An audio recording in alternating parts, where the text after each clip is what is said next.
Hello students, I am Jyoti Yadav. Today in this part of video we will discuss about the need for political institutions. We have discussed that our democratic government is working on the basis of many institutions like executive, legislature and the judiciary. And what are the requirement of these institutions? Because in democratic country no person can take all powers in his hands. So there are the requirement for making the different institutions for making the different decisions. So now need for political institution की इन political institution की हमें ज़रूरत क्यों पड़ी, जिसके base पर government work कर रही है. We have seen one example of how the government works. Governing a country involves various each activities. कि हमने पहले एक एग्जांपल पढ़ा था कि उसमें किस तरह से एक ऑफिस में मेमोरेंडम पास किया जाता है जिसमें सभी ऑफिसर साइन करते हैं. उसके बाद उसको पब्लिकली पेश किया जाता है. जो रिजर्वेशन को लेकर था कि SC ST कास्ट जो अदर बैकवर्ड क्लासेस में आते हैं उनको रिजर्वेशन दिया जाए ताकि वो आगे आ सकें, because they were lacking behind in the education and the socially status. ठीक है.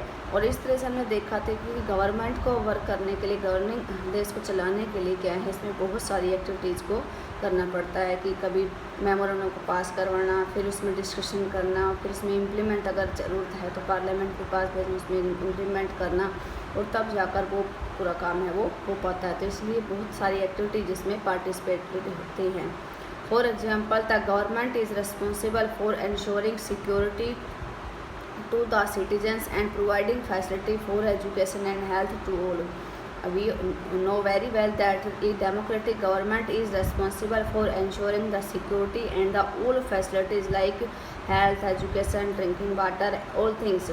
And this is the main responsibility of a democratic government, that it should be provided to the all people. And it collects taxes and spend the money it has raised on administration. और इसीलिए इन सब facilities को करवाने के लिए सबसे पहले उसको क्या करना पड़ेगा, पैसा. क्योंकि कोई भी काम करते हैं उसको लिए हमें क्या ज़रूरत होगी, पैसे की. तो वो पैसा कहाँ से आता है, ये जो गवर्नमेंट डिपार्टमेंट है ये क्या करते हैं, टैक्स कलेक्ट करते हैं. टैक्स के रूप में क्या होता है, पैसा उनके पास आता है. डिफेंस एंड डेवलपमेंट प्रोग्राम्स, और इसी की वजह से क्या है, सारे जो भी देश के काम है, चाहे वो डिफेंस को सैलरी दे रहा है या उनके लिए किसी वेपन्स को खरीद रहा है या कोई भी फैसिलिटी प्रोवाइड करना है, उन सब के लिए क्या चाहिए, पैसा. वो पैसा कहाँ से आता है, through the tax.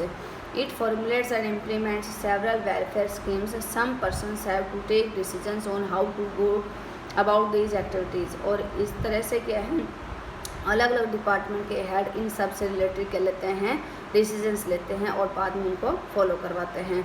Others have to implement this decisions. अब कुछ लोगों ने तो इसको बना दिया कि किस तरह से हमें टैक्स लेना है, किस तरह से उसको कलेक्ट करना है, किस तरह से उसको प्रोग्राम में स्पेंड करना है, लेकिन उसके लिए पूरी एक प्लानिंग की जाती है. उसमें कुछ अदर मिनिस्टर्स होते हैं जो इनके ऊपर डिसीजंस लेते हैं, कुछ अलग होते हैं जिनको इनमें इम्प्लीमेंट के लिए दिया जाता है कि भी हमने तो अपनी तरफ से अपना काम कर दिया, हमने रूल्स को बना दिया, अब आप इसमें कुछ चेंजमेंट करना चाहते हैं, इम्प्लीमेंट करना चाहते हैं, तो वो उनके पास भेज देते हैं.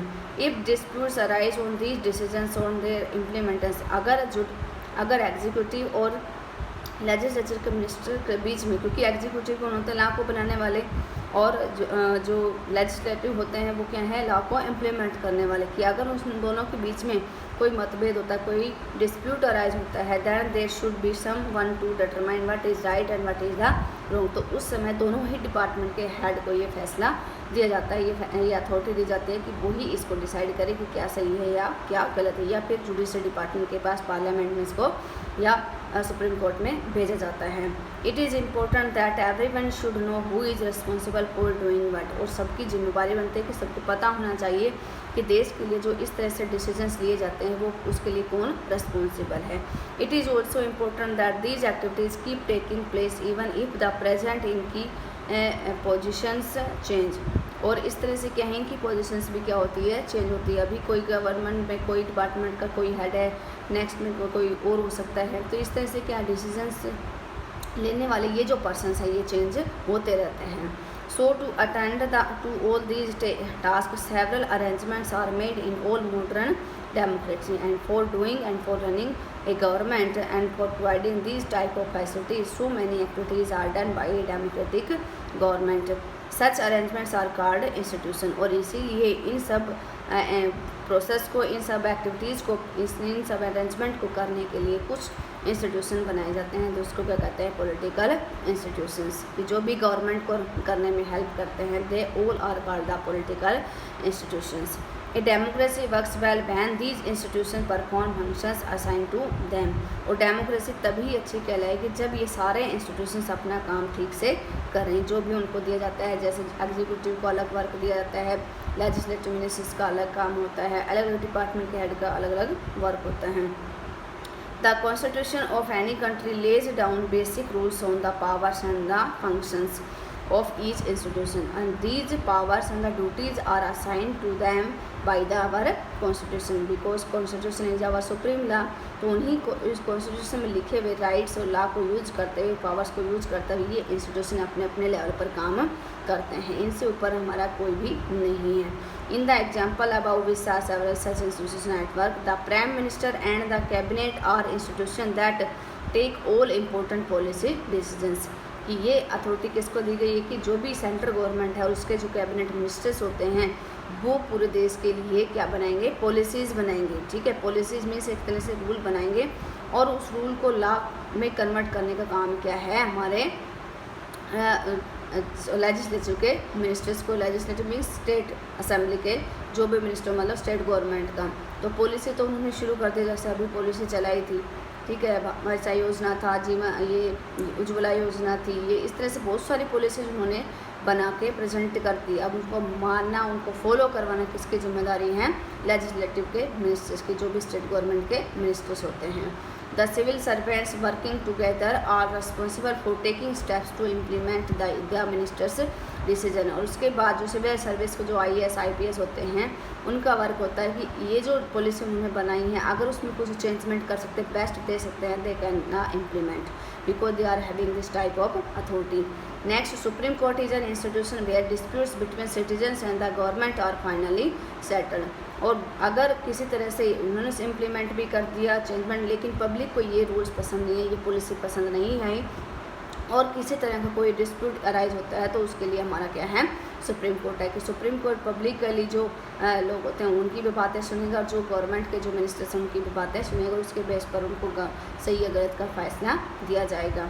Can you think of some other institution in this exam, what is their role. इसके अलावा और भी बहुत सारे छोटे बड़े इंस्टीट्यूशन हैं, चाहे आप हेल्थ का ले लीजिए, चाहे आप एजुकेशन का ले लीजिए कि कॉलेज लेवल पर होता है, एक स्कूल लेवल पर बोर्ड होते हैं। ये सारे इंस्टीट्यूशंस क्या हैं, इनको चलाने के लिए बनाए जाते हैं। जैसे बोर्ड का पूरा काम कराने के लिए अलग अलग नोडल केंद्र भी बनाए गए हैं, बोर्ड का सेंटर बनाया जाता है, बोर्ड क्या बनाया जाता है। तो इस तरह से क्या है, एजुकेशन का अगर कॉलेज लेवल में तो UGC वगैरह बनाए जाते हैं। तो ये सारे इंस्टीट्यूशंस हैं जो किसी भी गवर्नमेंट बॉडी को चलाने में क्या करते हैं, हेल्प करते हैं।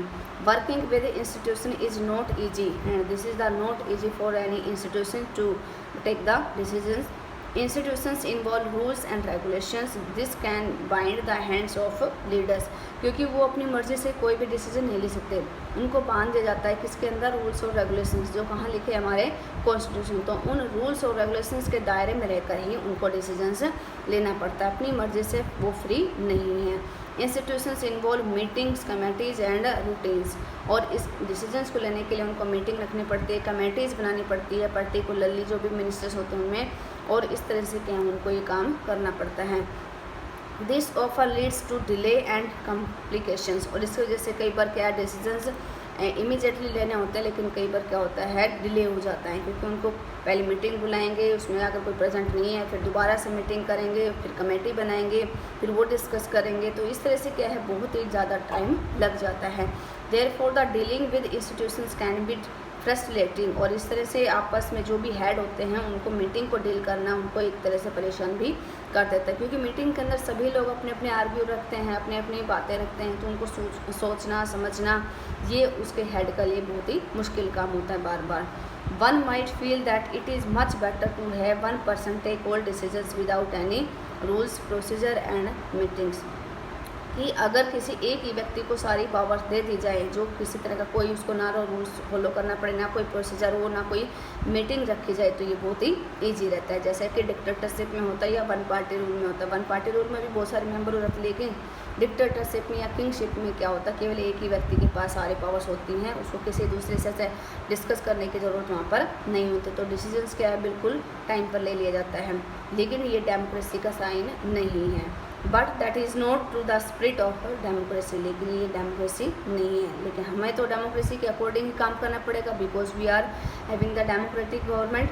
सम of the delays and complications introduce by institutions are very useful. लेकिन कई बार क्या है, हर चीज़ के देखो दो पहलू होते हैं, सही भी और गलत है। कई बार तो डिसीजन डिले हो जाता है तो उसकी वजह से लॉस भी होता है, लेकिन कई बार जो डिसीजन देरी से सोच विचार करके लिया जाता है तो उससे बहुत बड़ा फ़ायदा भी हो जाता है। क्योंकि एक व्यक्ति एक तरह से सोचेगा, दूसरा दूसरे तरीके से, तो इस तरह से के सारे नेगेटिव और पॉजिटिव पॉइंट्स सबके सामने आ जाते हैं, उनको देखते हुए उनको डिसीजन लिया जाता है। तो वो डिसीजन क्या होगा, सबसे बेस्ट होगा। They provide an opportunity for a wider set of people to the consulted in any decision, कि वहाँ पर उनको बहुत सारे लोगों को मौका मिलता है कि वो इस चीज़ को सॉल्व करे, वो इस चीज़ को कंसल्ट करे। Institutions make it difficult to have a good decisions taken very quickly, but they also make it equally difficult to rush through a bad decision। कि डेमोक्रेटिक में इन इंस्टीट्यूशन का यही काम है कि वो बेस्ट से बेस्ट डिसीजन सबके लिए दे, ठीक है। That is why democratic government insist on institution. और इसी की वजह से कहा जाता है कि डेमोक्रेटिक गवर्नमेंट है वो किसके ऊपर काम करती है, इन पॉलिटिकल इंस्टीट्यूशंस के ऊपर। नेक्स्ट आता है हमारा इसी का एक पार्ट है पार्लियामेंट। पार्लियामेंट का भी बहुत बड़ा इंपॉर्टेंट रोल होता है डिसीजंस को लेने में। In the example of the office memorandum which we have discussed in the starting of the chapter, do you remember the role of the parliament. उसमें हमने पढ़ा था कि किस तरह से इनके बीच में क्या हो गया था, डिस्प्यूट हो गया था, और वहाँ पर फिर पार्लियामेंट के पास भेजा गया था। लोकसभा मेंबर्स ने, राज्यसभा के मेंबर्स ने इसको डिस्कस किया था और उसको फाइनल किया था। तो ये काम किसका है, पार्लियामेंट का। Perhaps not since this decision was not taken by the parliament। Starting में जब हमने की थी तो इस डिसीजन को किसने दिया था, उसी के डिपार्टमेंट के हेड ने। and was not taken by parliament, you might think that the parliament had no role in it, but let us go back to the story and see whether parliament figures in it। let us recall the points made completing the following present। सबसे पहला क्या किया गया था, the report of the Mandal commission was discussed, कि जो मंडल commission बनाया गया था अदर क्लासेस को, SC ST को रिजर्वेशन देने के लिए, उसने अपनी रिपोर्ट प्रेजेंट की थी, और वो किसकी वजह से हुआ था, पार्लियामेंट की सपोर्ट से। The president of India mention this in the prime minister made a decision was not directly taken in the parliament. Prime minister भी इसमें इन्वॉल्व है, प्रेसिडेंट भी, और जो भी डिसीजन था वो डायरेक्टली नहीं लिया गया था, क्योंकि इसमें अकेला एक पार्लियामेंट नहीं, लोकसभा के मेंबर, राज्यसभा के मेंबर, जो प्राइम मिनिस्टर हैं, प्रेसिडेंट है, वो सब इसमें इन्वॉल्व थे। But parliamentary discussions on the report influence and shape the decision of the government, कि सबने मिलकर डिसीजन दे दिया था, लेकिन पब्लिक इससे खुश नहीं थी, तो वहाँ पर पार्लियामेंट में इसमें क्या किया गया, चेंजमेंट किया गया, ठीक है। They brought pressure on the government to act on the Mandal recommendation, और पार्लियामेंट ने प्रेशर बनाया गवर्नमेंट के ऊपर, क्योंकि गवर्नमेंट की जो पॉलिसी थी वो अलग थी। जो उसमें जो हमारे प्रेसिडेंट थे, जो हमारे प्राइम मिनिस्टर थे, उनकी पॉलिसीज अलग थी। वहाँ पर पार्लियामेंट ने क्या कर दिया, इसको चेंज कर दिया कि जो मंडल कमीशन ने रिकमेंडेशन दी है रिजर्वेशन को लेकर वो उनको फॉलो करें, क्योंकि सुप्रीम कोर्ट से ऊपर कोई भी गवर्नमेंट वर्क नहीं कर सकती। If the parliament was not in favour of the decision the government could not have gone ahead with it, कि अगर किसी भी पॉलिसी से, किसी भी डिसीजन से सुप्रीम कोर्ट को ऑब्जेक्शन है तो वो रेगुलेशन है उस गवर्नमेंट को चेंज करना पड़ेगा, क्योंकि हमारा सुप्रीम लोग क्या है, हमारा supreme court. Can you guess why recall what you read about the parliament in the earlier, हम पहले पढ़ चुके हैं कि पार्लियामेंट की पावर्स क्या हैं, ठीक है। And what the parliament could have done if it did not approve the cabinet's decision, कि पार्लियामेंट क्या कुछ कर सकती है अगर वो किसी कैबिनेट मिनिस्टर ने डिसीजन ले लिया है तो उसको चेंज करने के लिए या उसको मानने के लिए वो फोर्स नहीं कर सकता। ये सुप्रीम कोर्ट के ऊपर डिपेंड करता है कि वो मानती है या नहीं मानती है। अगर उसको सही नहीं लगता तो वहाँ पर उसको चेंज भी किया जा सकता है। नेक्स्ट है why do we need a parliament की। अब इस पार्लियामेंट की हमें ज़रूरत क्यों पड़ेगी? कैबिनेट मिनिस्टर्स थे हमारे पास, वो मिलकर डिसीजन ले सकते थे, लेकिन फिर भी पार्लियामेंट्री सिस्टम को हमने फॉलो किया, तो इसकी ज़रूरत हमें क्यों पड़ी? In all democracies N assembly of elected representative exercise supreme political authority on behalf of the people, कि किसी न किसी जो हमारे रिप्रेजेंटेटिव जो हम इलेक्ट करते हैं एवरी 5 ईयर्स, तो उनके लिए, उनको सुरक्षित करने के लिए, उनकी अथॉरिटी को क्राइटेरिया करने के लिए, उनकी अथॉरिटी को बाउंडेड करने के लिए एक ऐसा हमें इंस्टीट्यूशन चाहिए था। ये तो है नहीं कि क्योंकि अगर सुप्रीम कोर्ट नहीं होता, अगर हमारा जुडिशरी डिपार्टमेंट नहीं होता, तो ये जो मिनिस्टर्स हैं जिनको पावर्स दी हैं, they can miss use their powers, ठीक है, वो किसी भी तरह अपनी पावर का मिस यूज कर सकते थे। In India such A national assembly of elected representative is called parliament. तो यहाँ पर क्या है, इन्हीं रिप्रेजेंटेटिव को हम क्या कह सकते हैं? Parliament.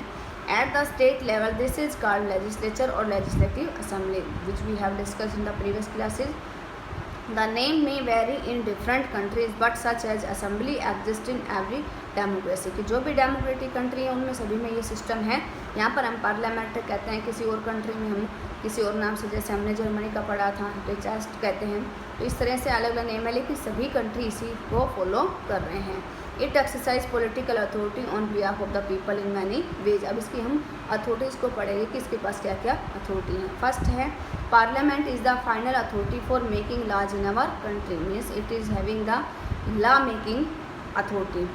This last task of law making और legislation is so crucial that these assemblies are called legislatures. Parliaments all over the world can make new laws, change existing laws or abolish existing laws and make new ones in their place. कि parliament के पास ये power है कि वो पुराने rules को ख़त्म करके नए रूल्स को शुरू कर सकते हैं, बना सकते हैं। Next, parliament all over the world exercise some control over those who run the government. और इसके पास कुछ और भी पावर हैं जिससे हम किसी भी गवर्नमेंट की पावर को कंट्रोल कर सकते हैं, otherwise it can be misuse. In some countries like India this control is direct and full. इसमें हम डायरेक्टली भी कह सकते हैं इंडिया के अंदर those who run the government can take decisions only so long as they enjoy support of the parliament. और ये हमने पढ़ा भी है और हम देखते भी हैं कि जब तक गवर्नमेंट, ठीक है, हमारी जो कैबिनेट मिनिस्टर्स हैं, प्राइम मिनिस्टर्स हैं, एक रूल बनाता है, लेकिन अगर उसको पार्लियामेंट का सपोर्ट नहीं मिलता, पार्लियामेंट में क्या आता है, राज्यसभा और लोकसभा के मेंबर, अगर उसको दोनों हाउसेस का सपोर्ट नहीं मिलता है तो वो अपने इस रूल्स को शुरू नहीं कर सकते, वो अपने रूल को, इस लॉ को देश में लागू नहीं कर सकते। तो यहाँ पर ये एक सबसे बड़ी पावर है पार्लियामेंट की, कि without support a government can not be make any policy and can not take any decision, चाहे वो राफेल डील का हो, चाहे वो धारा 370 का हो जो हमारे देश के लिए है, इस तरह से। Next, parliament control all the money that governments have. इसके अलावा जो पैसे का लेन देन है, जो टैक्स के द्वारा कलेक्टेड होता है, उसका भी हिसाब किताब किसके पास होता है, पार्लियामेंट। अदरवाइज तो लोगों से मन में आया उतना ही टैक्स लूटा जाएगा और उसको यूज भी नहीं किया। तो ये क्या है, एक मेन पावर है पार्लियामेंट की। In most countries any the public money can be spent only when the parliament sanction it. और अब बहुत सारे कंट्रीज में तो ऐसा है कि जहाँ पर पार्लियामेंट कहेगा वहीं पर उस पैसे को खर्च किया जाएगा। और हमारे देश में भी ऐसा है कि पार्लियामेंट के सपोर्ट के बगैर उस पैसे को कहाँ पर इन्वेस्ट करना है, कहाँ पर नहीं, ये नहीं हो सकता। जैसे अभी हमारी गवर्नमेंट ने नई शिक्षा नीति को शुरू करने का डिसीजन लिया है, जो 34 साल के बाद चेंज हो रही है, और इस पर जो पैसे का इन्वेस्टमेंट है वो कितना करता है कि जीडीपी जितनी हमारी बचत होगी उसमें 6.54% खर्च किया जाएगी। इससे पहले ये 4 था। तो ये डिसीजन भी किस में लिया गया है, पार्लियामेंट के सपोर्ट से ही, ठीक है। लास्ट है, parliament is the highest form of discussion and debate on public issues. और यहीं पर ये एक ऐसा स्टेज है जहाँ पर हर तरीके के मिनिस्टर्स हर मैटर को बैठकर डिस्कस कर सकते हैं, डिबेट हो सकता है। And national policy in any country, और किसी भी देश के लिए कोई भी पॉलिसी बनानी है तो वो यहीं पर डिस्कस किया जाएगा। And parliament can seek information about any matter, और किसी भी मैटर को लेकर किसी भी तरह की इंफॉर्मेशन यहाँ पर किसी भी मिनिस्टर से पूछी जा सकती हैं, ठीक है। तो ये इस तरह से क्या है, पार्लियामेंट की रिक्वायरमेंट थी, पार्लियामेंट के पावर्स थी जो हमारे देश में और बाकी ऑलमोस्ट ऑल कंट्री जो डेमोक्रेटिक है वहाँ पर सबको ये पावर्स दी गई है, क्योंकि सिस्टम तो एक ही है डेमोक्रेसी का, चाहे वो हमारे देश में हो चाहे वो किसी अदर कंट्रीज़ में। और आज आपको पता है ऑलमोस्ट कंट्रीज और आर हैविंग डेमोक्रेटिक गवर्नमेंट, तो जहाँ पर भी ये सिस्टम है वहाँ पर इसी तरह का प्रोसीजर है वो फॉलो किया जाएगा। नेक्स्ट वीडियो में हम पढ़ेंगे पार्लियामेंट के हाउसेस की, पार्लियामेंट कैसे अपना ये काम है वो पूरा करते हैं, कैसे उसकी पावर को डिस्क्राइब किया गया है। Thank you, that's all from my self.